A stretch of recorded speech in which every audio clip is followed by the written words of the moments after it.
All right, everybody, we are live. I'm Jem Schofield of the C47, and welcome to another episode of Gearbox 2.0. It is, oh, look at that. You're hearing my audio. It's been a while. Hold on, muting that, changing that resolution. Man, it's been a while. There we go. We're all good. How's everybody doing? Make sure you can hear me, that you can see me, and then I'll give you the lowdown in terms of where I am. So can you see me and can you hear me? Somebody pop in there in the chat and just give me a heads up. Usually it takes a couple of minutes for people to show up when I do the announcement under community. But welcome to a live stream. And I think next week and probably the week after will be recorded episodes of Gearbox, but I am, yes, 64 haps. Awesome. Can hear you loud and clear. Too loud? Or are we okay on volume? Should be okay. I'm looking at the meters. Welcome to the live stream. This will get recorded. So if you are not here and you're watching it later, thanks for stopping by. So this is Wednesday, July 17th for me, 2019. I don't know where you are in the world, but you may be doing something else. But here we are. Perfect sound. Thank you, 64 Haps. And Richard, hey, what's going on, man? Thanks for stopping in. Travis, what's going on? Like this frame. Thank you. I appreciate it. It's a little bit last minute, and I am actually at my kids' school, and they do a summer program here. And every year I come and I teach a film camp. So this is what they call their little, hey, Bill, this is their little theater. It's actually a relatively newly renovated space. If you go back into the archives and you find stuff, hey, Rashad, and you take a look at some of my old episodes where I'm doing film camp, and there's some of them here on the channel, you will see that this room, though you wouldn't know it's this room, had old like fake wood paneling. It was boss. It was kind of cool, but really it was due for an upgrade. So this is their little theater. This is where we're holding the film camp in terms of the classroom style stuff. And then we move outside, and it's a really, really fast film camp. So it's kind of a YouTube creator camp. I'll give you kind of the, 50,000 foot view of what it is. We get 4 days, hour and 45 minutes each day, because they have these different camps that are running, sports and maker camps and all the drone camp happening. And so I have a group of 7 or 8 kids, and what we're doing is creating some barriers in terms of what they can and can't do. So number one, they shoot on one of 2 camera systems. They shoot on their cell phone, or they shoot on a Pocket Osmo or Osmo Pocket. So we have a few of those here. They can only shoot either a music video or a product-based lifestyle video. So kind of like a spec commercially thing or lifestyle-y thing, but making sure that it's focused on a particular thing, a pair of sneakers, skateboard, or a drink product, something, in sort of the life and fitness realm. So yesterday we went over sort of the parameters of what they have to do. And now they're picking music, either for a music video or a music bed for their piece. We're going to try to keep this to about 1 minute to 2 minutes in length. And they have to create a shot list. So I've already gotten 2 or 3 shot lists from the different groups. A few people are doing stuff solo. Some of the people are working together. And then basically they shoot this afternoon, and hopefully before and after, and tomorrow morning, and whenever they have time. And then maybe half hour or so for some pickup shots that they really need tomorrow. But really tomorrow they're set up and they have to start editing. Again, creating some guidelines. They're just editing in iMovie, because this is about coming up with a concept, simple, and just keeping it so that they're not trying to learn Premiere Pro or Final Cut Pro 10 or DaVinci Resolve and that kind of stuff. And here we are in the space. So I just did a really quick setup, and really all I have is one of the pieces of essential gear that I always travel with in my kit, which is the Luxli Cello 10-inch, which is over there. And it's bouncing into a big whiteboard, and that's my, sorry about that. It's bouncing into a giant whiteboard, which is basically my key. I've got a silver fill that's over here, which is just around, and I'm just catching a little bit. Of course, the big problem here is this dead, sorry. You know, I'm going to go press record on this camera because the autofocus works better like that. So just give me 1 second, hit record, and it should be better. At least that's what Mr. Caleb says. He's probably, look at that. He's right. He's too smart. Travis says he loves it. I taught 1 semester film at the local Catholic high school for 7 years. It is very rewarding work. All right, so then you've got basically this dead spot here, and you know you can handle that by just putting something that has reflectance above the person if they're bald. If they're not bald, no problemo. And that's it. That's all we got. So that's one piece of essential kit, and I've got a mini or compact or nano light stand there with a ball head, and that's what's basically handling that. And then I'm just another small light stand. I'm just kind of putting the reflector on there. That's the setup. And then my camera that I always travel with now, which is right there, is the FUJIFILM X-T3. I tend to find that I'm using the 35mm a lot. This is the F2 version, so it's weatherproof, weather sealed, weather resistant. They call it WR, I believe. But I also always carry the 18-55, which has IS, and that's probably one of the best kit lenses that's on the market. And that's a 2.8 to a 4. And then I also have the 56, the 1.2, the mother load. And that's really for still photography purposes. And that's what I got. And then I power this sucker over here with the SMALLHD focus. And then I have the FUJIFILM dummy battery adapter, where it just basically allows me to use one of the other things that's in my kit all of the time. A couple of chargers here and Sony NPF style batteries. These are the ones that I use for my lights and for my cameras. And of course, they're kind of ubiquitous to production now. They're very inexpensive. There's many different brands that you can buy of those batteries. And I tend to, when I'm traveling with lights, for the most part, unless it's for a bigger production, just bring lights that can be powered off of those batteries. And of course, my camera system can be powered off of that. I do travel with generally a 4-pack and a charger of batteries for the Fujifilm as well, if I just want to go into stills photo mode. And then if you want to check my channel, I've got some stuff about rigging that XT3 with rigging stuff. Let me just move a couple of things here. As with every live stream, it's an open forum. So questions in the chat for me that are just general questions about production, about what we're talking about today. The best part about doing a live stream is this interaction right here in the chat. So I'm keeping my eyes on that, and I'm happy to and want you guys to be posting stuff as we go through. So, okay, so here we are, and we're just going to talk about some stuff that has to do with kind of the essential kit that I use and I travel with pretty much all of the time. And I've already started that list. We talked a little bit about the fact that I have the Cello 10-inch light from Luxli. I also carry the 5-inch version, and these are both RGB lights that run off of Sony NPF style batteries. They have gels in them. They're cost effective.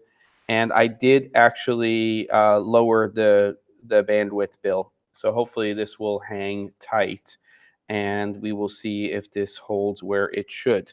But I will make some adjustments for this afternoon. Now, speaking of lights, besides the 10-inch Cello and the 5-inch Luxli, we call this the Viola, I also have one other light, which, believe it or not, I haven't owned prior to recently. I've just used the light, and that is the Aputure F7. This thing costs less than $100 US. And I realized this was a light that I should just have in my kit all of the time. It has a huge range in terms of color temperature. Let me actually just find... Oh, my goodness gracious, kid. I'm just going to go find an NPF battery here. It has a really, really big range. In fact, Ben tends to use this light every week for camera and flask as his key. I mean, look at this thing. That's it. You can't I really have a frame of reference here, but it goes all the way from basically 9,500 Kelvin. So very blue light all the way down to, I think 3,000. I might be wrong there.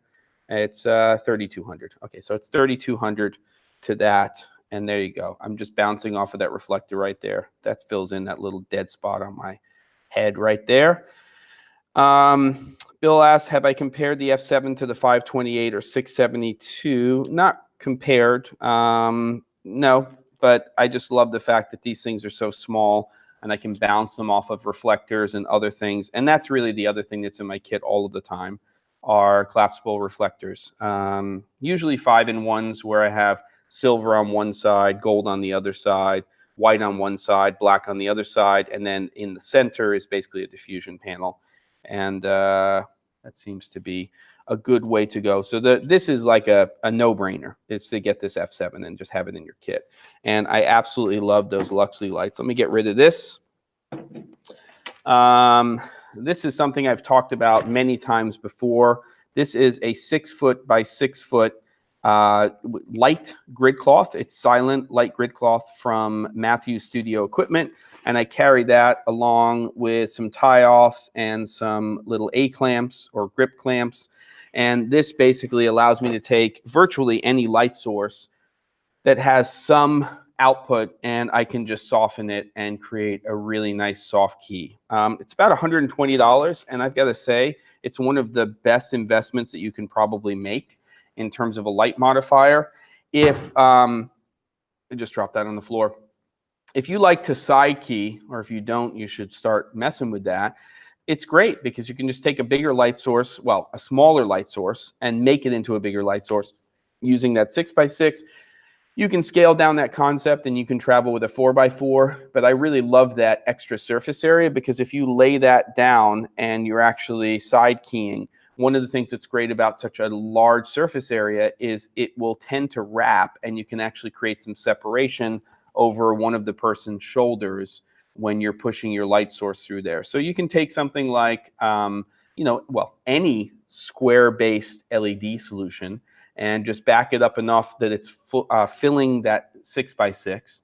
And because we can shoot at such high ISO, so clean, it's pretty remarkable what you can do now. And all you have to do is drape that little 6x6 between two light stands and it's no problem. What ISO do I find myself having to shoot at with the F7 as a key light at a modest 4 or so? That's a good question. So right now, I'm using the Cello. The output is maybe a little bit higher, maybe, but that F7 is pretty bright. I'm at a 2 right now at a 640. So you'd probably be shooting at about 2500 ISO at a 4 with that light. But there's so many variables that exist with that question, Kevin, because it really has a lot to do with the ambience in that space as well. It's much easier to take a small fixture and modify it in a space that has virtually no ambient light than to use small fixtures in spaces where you're fighting or you're using ambient light as well. So there's no one formula there. There's no right answer to that question. But I would say that in a controlled environment, you'd probably be somewhere in the neighborhood of 25 ISO at a 4. If you've got a good AF system, I would definitely recommend shooting a little bit more wide open because, of course, you let everything fall off and it's a nice look for most of the stuff. Rashad's thinking about getting an Teletech fast frame that packs smaller. Yeah, I haven't tried that. Don't know anything about that. I use a variety of different frames, and then the key one that I use is, well, because I helped design it, is a C47 DP kit from WESTCOTT. And the reason I designed that is I wanted something that packed down really, really small in terms of a case. So the longest tubes, in fact, all of the tubes are 22 inches long, and they are put together with straight connectors and with corner connectors, so 4 and 4 on each side, and or 4 straight connectors and then 4 corner connectors. and that builds a 4-foot by 4-foot frame. And the reason I wanted that is not really for bounce and for diffusion, though I do want those things in a 4x4 that packs down small. It's that I wanted a portable floppy cutter. So I wanted something that was a 4x4 that could be opened up to a 4x8, and we could use that for negative fill, for a courtesy, which basically means that you have it tabled on one side and then it drapes down. And so that's great for camera operators and for talent and for video villages, and helps for that kind of stuff a lot. Other stuff that I travel with on a regular basis, and this is kind of a part one, is if I'm here in this country and I have to actually look for a solution in the UK when I go, it's a portable Wi-Fi solution. Now, the reason I'm not using it in this space is this is essentially a cave. So there's no way I know, because I use AT&T, that I'm going to be able to get signal inside of this space, which is why I'm relying upon the school's Wi-Fi. Richard, the diffusion kit is, if it's the kit you're talking about that I have with WESTCOTT, it's called the C47DP kit. And it's basically the 4x4 frame, and it comes with 3 modifiers in it. It comes with a silver white, so that can be used 2 different ways. It comes with a one-stop diffusion, that's the second part, and then the third is the floppy cutter inside of there. And then you just basically use a Cardellini or Mathellini clamp, or you know, tons of companies have that. WESTCOTT also has a clamp that you can get for the kit. And then if you're talking about the actual diffusion fabric, that's 6x6, is actually the 6-foot by 6-foot silent light grid cloth.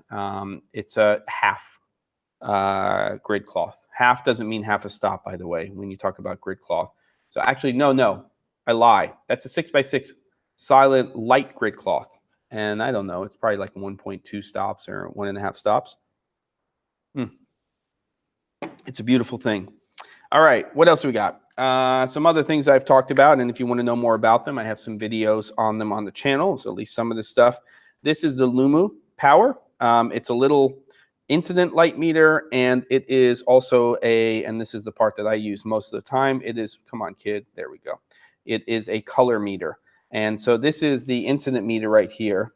Sorry, yeah. And then this is the color meter on that side. So you flip it over.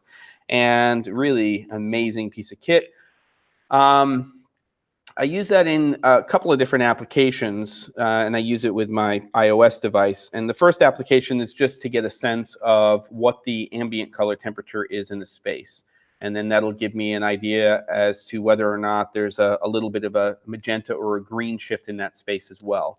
And then I'll also use it for the actual fixtures that I am reading overall, and then I can make adjustments. In fact, in spaces like this, like a theater space, one of the great things is if you're using LEDs, which so many people are nowadays, you can walk around with a meter like that, and you can actually tune in your color off of a board so that you can get rid of those green magenta shifts, and you can also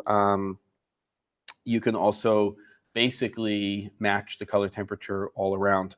Kevin, what are you asking about? What was that called again? Are you talking about the Lumu Power, which is this little meter? Then there's a whole episode on my channel about that, and costs somewhere between $200 and $300. There's a couple of different versions, and they keep updating it. And it has application for both video and photography. So that's a piece of kit that actually travels with me all of the time, as does everything else that we're talking about. I generally have these little pouches. You can get these little packing cubes. I have many of them. I'll be talking more about them when I go over some of the TENBA solutions that I use when I travel. And inside this particular one, I've got a little roll of 1-inch gaff tape, gray. I've got bongo ties inside of here. I have obviously C47s. Why wouldn't you? I would hope so. And then I also have some little, fabrics and things like that. Even a big zip tie. So that's all good stuff. And I have lots of these little pouches that have little grip equipment and other things. And it makes it very easy for me to see what's inside of there. And you can see these are this little TENBA pouch here. It's great because it's padded, but it'll also let you see what's in there. Inside of this pouch, actually, I usually have the Wi-Fi. I have the HDMI adapter that I use for, or HDMI cable that I use for my XT3. I have the little adapter that goes into my MacBook Pro, which has HDMI. It also has USB, and I plug into that the CamLink 4K, which is how I get the signal in here for these live streams. You know, it's all good stuff. What else do I have? Tools. Tools are very important. This little red tool, come on, it's like 25 bucks. You buy it, be done with it. It's got hex tools. It's got a flathead screwdriver, though it's pretty fat. It has a Phillips head, and it's I should get a pouch for all those pouches. Now we're starting to talk dongles, Bill. Now we're really getting 7 dongles down. That's getting very meta, and I don't know if I can go down that rabbit hole. I love little things like this too. This is supposed to be, I think, for some audio stuff. This is a K-Tech little pouch, and guess what I'm putting in here? It's a kitchen sink. And this little pouch gets me out of so many things with washers and adapters and 1/4-20s and 3/8 and studs. You would not believe what is inside of here. It is just ridiculous. Having 1 or 2 of these in your kit can get you out of a pickle many, many times. Bill, you should design a pouch for pouches. I think that that's a good thing. SMALLHD also has a little tool, very inexpensive, that you can pick up on the Amazons and places like that. It's also, you know, it's very similar. I would say it's a little bit less polished than the red one, but it's got a little bit of everything. Boy, autofocus can have a hard time getting a hold of that. But it's a beautiful thing. You got to have all this stuff in your kit because you got to fix things. And then there's the Neo for me. And everybody's got to have a Gerber or a Leatherman. I'm a Leatherman person. I've got a couple of different ones, but this one right here is the one that's always with me, and I lose them all the time because I forget to put them in my checked luggage. And this is the Leatherman Skelletool. Love this thing. Sits right on basically your belt loop on if you have such, and then it's got a little one of them's, and it's got a little bottle opener, which you might need at the end of the day, and it's got basically a reversible flathead and Phillips head. So you've got a smaller and a larger version of the flathead and the Phillips head, and the other one just sits inside of here. So that's the Phillips head sitting in there, and you just, you know, take them in and out. And then in terms of tools, this thing is pretty great. The blade on this side here does the trick. It's a beautiful thing. And then you've got on the insiders, I'm losing my mind here, a couple of other, well, that's the main things in here. Yeah, that's pretty much it. And then the other Leatherman I have has like all kinds of things in terms of additional tools and scissors and all of that fun stuff. But this does the trick for me, the Skelletool, most of the time. Couple other things that I always travel with that I'm just going to show you, and I'll try to come back and put some links on here. I know you're kidding, Bill, about the pouches. There you go. And I have many, many men. I have the SMALLHD folding tool. I just showed it to you. What you talking about, Willis? It's right here. Bingo. There it is. That's SMALLHD. Is it? No, I lied. This is wooden camera. Jeez, I have a lot of these things. Yes, I've actually, I think, tried the SMALLHD, but I haven't gotten one. Maybe I'll buy one after we're done here. This is with me everywhere. This is just a gray card. And when you're shooting log especially, but even if you're shooting 709, look at that. That shows you how hard it is for autofocus to deal with what we call gray matter. It just needs contrast of some sort. So let's see. There we go. 18% gray card, that always travels with me, and then 2 versions of the video color checker from X-Rite.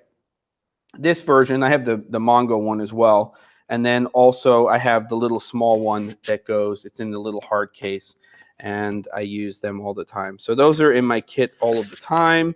And then what else do I want to show you today? Well, there's never a time that I'm not carrying good quality headphones. And I am partial to the Sennheiser HD25s, which are these right here. And also those should be on my gear list if you go to my website and all of that fun stuff. And I have a gear list, you know, that's usually under these episodes of a lot of the stuff that I use. Probably should update that a little bit with my current kit. I travel with portable tripods. I'm thinking about that Kickstarter, though I think it ended for that really nice Rapid one or whatever it's called. And then I'm just thinking there's so much more stuff. But that's kind of a good overview of core kit. The other thing is I just wanted to mention, because for me, lighting is it. This is a book that I may have mentioned in the past. It's by Walter Nurnberg, and I'm not mentioning that because of my Man in the High Castle. Stupid joke, but the whole German thing. This is one of, in my opinion, best lighting books that has ever been written. This guy's pretty much a genius. You're only going to be able to buy this used, and there are a lot of copies out there. His breakdown in terms of lighting and sort of his key for lighting is pretty much, and you can see here, and it is just an amazing book. I mean, what we're really trying to do virtually all of the time is we're shooting people and faces, and that's the core focus. And this book is absolutely one of the best books out there. So Lighting for Portraiture, Walter Nurnberg. If you go to the c47.com and you go under gear and books or equipment or whatever I put under there, there's a link to that, which will take you right to Amazon and do a search for what's available. The Golden Boy is sabotaging the ATF. The Golden Boy is sabotaging my AF. What about the bags for all these things?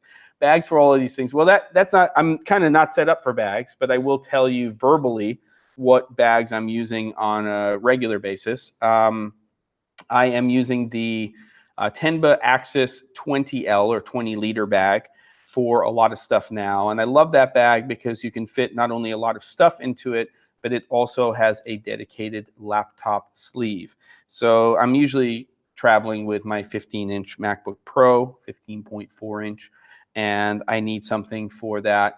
The other bag that I always travel with is the 21-inch rolling TENBA, the ROADIE bag. And that rolling TENBA is with pouches and everything, sort of, again, that's the magic carpet bag. And that will fit my charts. It will fit a 15-inch laptop if I want to put it in there instead. And it is the bag that is on virtually every flight with me. I have a smaller version of that ROADIE if I'm going on just a puddle jumper plane. And I always carry, generally when I'm going on airplanes, a little pouch or a separate little bag that I can open up, that I can put batteries and stuff. So if for some reason I'm absolutely forced to gate check a bag, there's at least a way out of that situation. But I avoid that at all costs. We've heard the horror stories. I don't want my camera and kit to go underneath the plane. It's always in the overhead. But generally when I get on the airplane, it's a combination of that roller and also some sort of backpack. I also use some of the smaller TENBA backpacks sometimes if I don't need to put a laptop in there. So the 16-liter one, which is phenomenal. So I'll put some links to that stuff. But, you know, it's a mix and match for some people. Think tank, TENBA. I tend to be TENBA all the way. I also have a checkable TENBA, which is just a phenomenal case. Is it the 2420, I believe? It's soft on the outside, but it's rigid in terms of the frame, so you can jump on that sucker. It weighs relatively little. I think it's about 16 pounds empty, and less if you take all the dividers out. And then you can fill that up, at least here domestically, up to 50 pounds. So I can put a lot of kit inside of there. It's one of their air cases, and it's their most popular. I think it's a 2520 or 2420, and that is a phenomenal piece of equipment. And I love it too because the width of the bag is, or the case, is enough that when you're rolling it, they even put the wheels a little bit further out, so you don't get that wobbly effect that you get with a lot of things. Just bought the book used for 16 bucks, 64 haps. You're gonna love it. It's awesome. My recommendation, though it might sound a little creepy, it's not creepy, is get a mannequin and get your lights out and take that book and start doing lighting setups. And there's nothing wrong with that. You know, you'll scare people in your family sometimes when they walk into your studio because they'll think the person is there. But quite frankly, I've got 3 kids and they never want to be on camera for the most part. So I've got to have a solution where I can learn lighting and not necessarily have a subject there. So sometimes you got to get a mannequin, and then that will allow you to figure out how light is falling on the face and when you're lighting subject matter. So I think that that's great. Yeah, that camera audio book, you know, camera, whatever, audio simplified by Dean Miles is fantastic. And I talk about that in last week or the week before's episode, last week's episode. I think, you know, time just goes like crazy. So that's what I got for you today. I mean, I'm going to now set up for this film camp for day 2. But I'm here for a few more minutes here. Camera Audio Simplified by Dean Miles. Yes, that is the book, 64 Haps. We're in about 40 minutes here. Any questions for the next few minutes that you want to ask? Just generalized production questions, things that I use, things that you have questions about having to do with your kit. Looks like we've kind of settled in terms of the sound and picture, but I'm still going to see if I can get a dedicated or a better signal for this afternoon. So anything that anybody has? Let's go. What do you got? Would recommend, by the way, going over to Caleb Pike's channel, DSLR Video Shooter, and checking out episode 1 of his new studio space. It is awesome, and he's really dialing that in. Have I used the IntelliTech 2x2? Brian, I've checked it out briefly. I love the concept of it folding up, but it seemed to be a little clunky in terms of some of the stuff that you attach to it. But it looks to be a pretty viable solution out there. I love 2x2 LED fixtures, and I have one from WESTCOTT, the Flex, and it's a bicolor. I think the main disadvantage of that, though I really like the design of the light and the output that I'm getting, is that it is a little hard to travel with it because of its size. But you could, you know, kind of roll it up and put it into definitely something that you put over your shoulder.